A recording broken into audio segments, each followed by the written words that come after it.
Ladies and gentlemen, I know this is Halloween, but this is ridiculous. Okay, here's what's going on here. I have a radio that I am going to have to actually probably just take out. I don't know why. Here's the key. Seriously. Let me put the key in here. Okay.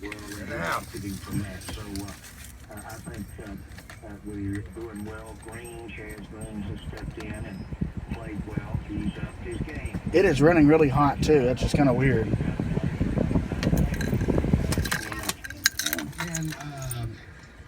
And let's add insult to injury. At least started talking about guards as our tackles are injured, but you guys know the plan, right?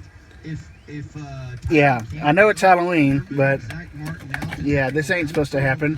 I can't adjust it. I can't do nothing. To get a giant dose of Looney, so it's going to be Looney and Leary as your guards, and Zach Martin kind of quote unquote out of position. I mean, we know he's good and can do whatever, but he hasn't been playing that position, so it would be new to him. And man, I just think this is we talked about all the tests that Dak Prescott's been able to pass, right? I don't get it. This would be the biggest one to date. It'd be facing ferocious. I'm gonna have to take this thing out and unplug it and plug it back in and see if it has fixed it.